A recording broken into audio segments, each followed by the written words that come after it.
You know when you said you're gonna start the gym in January and that hasn't happened yet? This is the point that we can just do a full and complete reset. There are 6 months left of the year.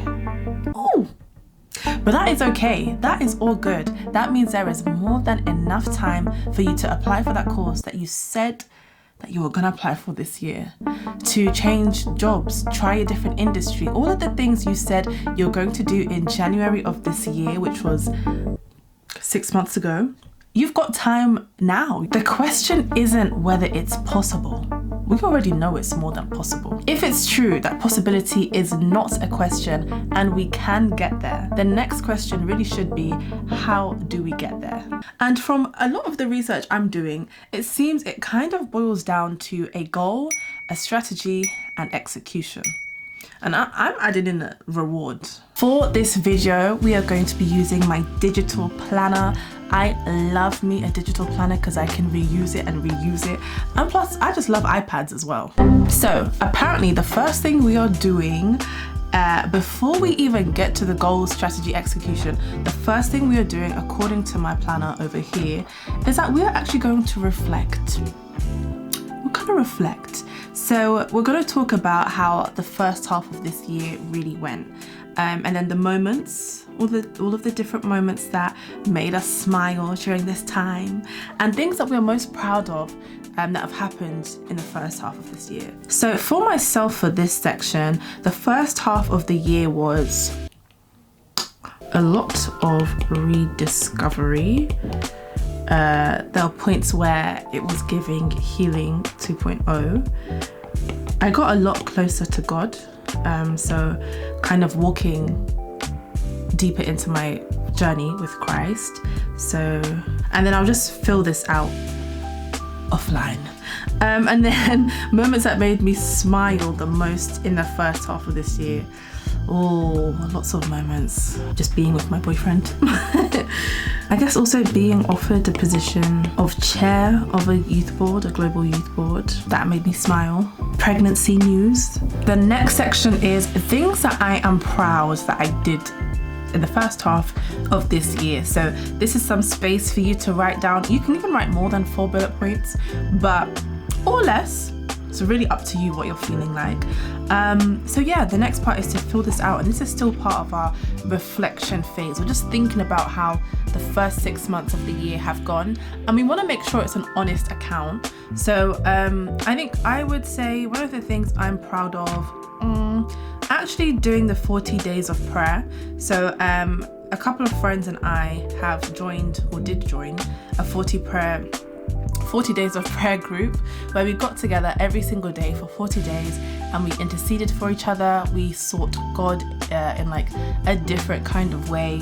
And yeah, we had to show up every single day on a phone call for about 2 hours for 40 days straight. We had a devotional as well that we had to read, which had 40 days of devotionals as well. And yeah, it was really time to press in with God and kind of seek his face, or very much seek his face, and try to understand his desires for us. So I would say that's really one thing I'm proud that I did at the first half of this year, or I'm happy about. Also seeing small results when it comes to my fitness, small, seeing small fitness results. I shouldn't call them small, but technically not. I'm also being offered a position as chair of a global youth board. That was fun. And then I'd say the last thing that I'm really proud that I did in this first half of the year is actually reaching a really big financial milestone that I've been trying to reach for like the past 4 years when I started my personal finance journey, particularly when it comes to investing. So yeah, really happy about that. And then the next stage, the last stage of the reflect and reset stage, are the things that we're actually tired of repeating, the things we don't want to see in the next half of this year, unhealthy habits that we've picked up, excuses that were made. I think I even might start with the excuses. So many. I'm just not ready yet. Saying that I need more research. Procrastination disguised as over researching. It's too late. I'm too old. And I know when I look back at this video when I'm like in my 30s or 40s, I'll be like, what? How can you be in your 20s saying it's too late? But that's one thing that I was telling myself about a few things I wanted to do, that it's just too late. And also a key one, this might be a little bit triggering, but a real key excuse I kept using this year was that I just need a treat. And I was kind of humbled when my sister told me that she saw a tweet or something online, someone saying how we need to kind of remove ourselves from this bondage of constantly needing a treat because we're actually not dogs. Yeah, that got me. So then I'm gonna go off and fill out the sections about the unhealthy habits that I picked up in the first half of this year, the things I'm also just tired of repeating. And one of them, I'm just gonna write that right now because I don't wanna do it anymore. And it's something I've actually started to work on a bit this month of May, is I'm just tired of repeating the cycle of not waking up early. And to some, this might seem a bit weird because maybe waking up at half 6 a.m. is early. Well, actually no, objectively it is early, but I've really been wanting to go back to waking up at 5 o'clock in the morning as I used to, because honestly I can just get so much more done. And those early morning hours, everyone is asleep, the world is silent, so it feels like. So I'm just kind of just able to just have some time for myself before the world is awake and everything is active and the house is active. So yeah, I'm tired of repeating the cycle of saying tomorrow I'm gonna wake up at 5 a.m, set my alarm and absolutely snooze it. So I'm gonna put snoozing my 5 a.m. alarm. It is absolutely boring. I'm so tired of it. So yeah, it's something I've actually started to work on in the past 2 weeks now. This is the second week. So what I have been doing is actually just saying that I'm going to get up out of bed at in the hour of 5 a.m. Doesn't have to be 5, doesn't have to be 5:30 or 5:40, but just in the hour of 5. Can be 5, 5:15, 5:59, but just make sure the clock still says 5 something and jump out of bed. So that's been helpful. So I've done this over the past 2 weeks. I've probably done this about 4 times. I got out of bed at 5:45. I've gotten out of bed just before 5:45, and those have been small wins. But honestly, as we get into June, I kind of want to say goodbye to all of that and just go full speed back into waking up at 5. But yeah, the next section we have is future self-visualization. So this is really about inputting pictures, written text, drawings of you right now, so current me. So that looks like current habits, routines, fears, mindsets, and then doing a future me self-visualization. Again, drawing, writing, inserting pictures of what the future you will look like. So what are the sort of routines that she has, the mindset that she started to, employ? What is her confidence like? All of these things to be put down in this particular section. And I'll show you what it looks like now when it's empty, and then what it looks like now that I filled it up. And definitely you can see the 5 a.m. alarm clock right there and hitting snooze. But yeah, I just found this to be quite cool. I know people really like mood boards and vision boards, and I felt this was actually a little bit more realistic because we oftentimes look at this really big aspirational version of ourselves and the things that we want. But how about scaling it back and actually looking at what do we look like now?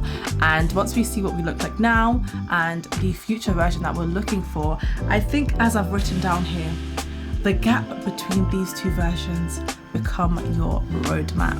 So we can kind of get a better sense of what we're looking for. And also mood boards and vision boards can also sometimes be just a little bit random in my personal opinion. So I think starting with this exercise where you put current you, so the things, the mindset, habits, routines that you have now, allow you to understand or kind of imagine what realistically the sorts of mindsets and habits that you can employ. So for example, one thing I'm putting down for my current routines and habits is a snooze button. So in my future me, I'll have the 5 a.m. Clock instead. That's something that is realistic, something that is achievable. I'm not saying to scale back your aspirations, but sometimes we can just start putting like every single Rolls Royce that there is on our vision board, and it's like, okay, well, what does that actually mean?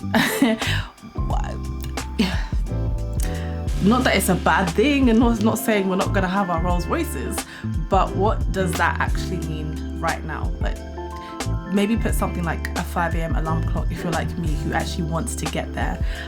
So yeah, that's that. And then we actually have what I said at the start, which is the goals. So this is the goals section. So we've got 3 clear goals. We always like 3 goals. We like 3 everything, the rule of 3.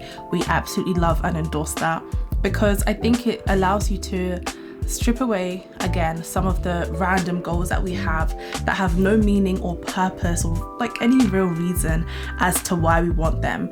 This allows us to think, cool, in my mind, I know I've got about 20 goals that I want to achieve. What are the 3 most important ones? And once you have that, you actually know that these are the ones that mean something to you, because there is a why behind it. It's not random. It's actually purposeful. So yeah, that's why I've gone with 3 goals, and also going to write the reasons for these goals as well. So this part, when we're thinking about a goal, it's really thinking about what is it that I want, or what is it that I believe I've been called to do. Something that keeps me up at night, something that I really know I want to achieve. It can be health and fitness, it can be career, relationship, several facets of life, but just scaling it down to 3 distinct goals. In the Bible, it talks about writing down the vision. So write the vision down and make it plain. And that's exactly what we're doing with this section of the planner. We're making it so plain, and we are writing the reason for this goal. And the next part of this video is the strategy, which I spoke about a little bit before. So this is where we are putting together our action steps. So these are very clear and concrete steps that get right down to the detail, and they actually help to inform us of how we are going to achieve that particular goal. So as we can see here, it's really all about breaking each of my goals into 5 actionable steps. So again, remember we have only 3 goals that we are working towards, right? So we've got goal 1, 2, and we've got goal 3. Let's say goal 1 was to, drop 4 kg. Let's just keep it very simple for the purposes of this video, right? Step 1, I might say, look, I've tried to do this over the first 6 months of the year by myself. I cannot do this anymore. There's something I'm doing wrong, because I haven't lost any weight, or I haven't seen any difference in my measurements, or in the mirror, nothing looks different. I don't feel any different. So maybe we might say we need to speak to someone. The Bible talks about seeking wise counsel. Maybe that is exactly what we need to do. So I might write down, I need to find a coach / personal trainer. And we're also going to make it, as I said, this part, which is the strategy part, we are making things very clear. There's no second guessing. By the 7th of June, I need to have contacted one. The second thing I might put down is to sign up to the gym. And then we're gonna write here exactly what gym that is. Getting an accountability coach, for example. So that can just be a friend. And the list goes on, but we need to have 5 distinct steps that are going to get us to achieve this goal, because what is the point of writing the vision down and making it plain if there is absolutely no roadmap on how to get there? And that's what this strategy part is all about. Because to an extent, what we have done so far is we've written down our goals, the things that we want, just plainly. This is what I want and this is why. Then we've also looked at the future self-visualization. So we've put a kind of mood board in there. And all of these things are great. I'm sure they release some sort of dopamine. They feel good. But this part is a bit more difficult, because it's saying, okay, I'm no longer imagining myself with the scale with -4 kg. I'm actually thinking, what am I going to do and by when? So now I actually have to think about the steps to get there. Finding a coach, finding a personal trainer. Some of these things are not easy. Now this is where the work starts to an extent. We haven't done it just yet, but we are writing the things that we are going to do, which isn't as fancy as writing or making a vision board. And let's just be real, this section is just not as cute. It's literally reverse engineering your goals, which doesn't sound very cutesy. It's funny because when you have done the sections that we've just done now, you also get a sense of achievement or fulfillment, you get a sense of feeling like you've already done the work. We're thinking about it so much. We've got pictures to support it, evidence of the 3 steps or 5 steps we're going to take to get there, and it feels really good. But it's in this phase, this execution phase, where those 5 steps, the steps that we've written down to achieve that goal, they start to bundle up together, accumulate, and actually allow us to see the realization of that goal. We have spoken a bit about accountability, but most of the execution phase is actually going to be alone. And that's why I thought it was important in the planner to also talk about the sort of characteristics that we might need ourselves, because there's only so much that a personal coach and accountability partner can do. There's a point where we actually have to do the work ourselves. So this part, execution, we've put down here, in order to smash my goals, this is the kind of person I'll need to be. And we've got 3 key characteristics. This part isn't that easy because it also forces you to look within yourself. But we'll write down the characteristic and why this is important. Examples could look like reliable. You have to be reliable to meet the goals that you've put. So not just for other people, but for yourself, because self-trust is one of the most important things that we can have in this life. And without it, we just no longer trust the fact that we're going to get something done. We might say, oh, I want to achieve this goal, but we don't really believe it anymore. We don't trust ourselves to get there because it's been time and time again where we've said something and we've not followed through. And the surest way and the quickest way to break that self-trust is by saying you're going to do something and not doing it. And part of that is being reliable to yourself. So when you say you're going to do X, you do X, not Y. And yes, I've said that this is sort of on you to do the things, but you can still involve others, and that is through accountability. This person will act as my accountability partner. So this is a stage where you can write down the one person who is going to hold you to account. You can do check-ins every Saturday, every Wednesday, every 2 weeks, whatever system or rhythm works for you. But this accountability partner will look at your goals that you have set, and especially the steps that you said you'll take to get there, and ask where you're up to with that, and ask why you're not there yet, if you haven't. And also encourage you and applaud you, congratulate you when you have met them. And I like this section. This is the final section of the execution part. So this is what I'll be consuming during this month. So we can be looking here at books, the various videos, the conversations that we'll be tuning into. So what I'm going to do here is insert a picture of the book I'm reading at the moment. Actually, rather the book I just ordered. This is me trying to draw a book. It's not as easy as I thought. Oh my gosh, looks like a door. Okay, let's just X that. But I'm going to insert pictures here of the books, the videos, the kinds of things that I'll be doing. And because a lot of the execution part will be you doing it, it's really important to kind of find out how you talk to yourself. Are you kind to yourself? Are you mean to yourself? What are the kind of ways you talk to yourself when no one else is around and it's you versus you? One thing that I've really tried to do over the past couple of years now is talk to myself much better. Some people might think it's crazy, but I use terms of endearment for myself. And that's a habit that I've picked up, because before I might beat myself up about something and, just kind of spiral and then not get anything done and not be productive. But the kinder that I am to myself, the better I show up with my work. And also it's impacted the way that I also let other people speak to me as well, or how I let other people act around me, the kind of boundaries that I've put up in place. Mindset is so important in this stage, during this execution phase. I honestly think what you are consuming will have a really big impact on how you perform and how well you perform. And even in the times where it gets difficult and you might fall down, what you are consuming, I believe, will have a really huge impact on your ability to get back up again, whether you jump back on the horse or you continue to just cruise. One thing for me is the Bible, the book of wisdom.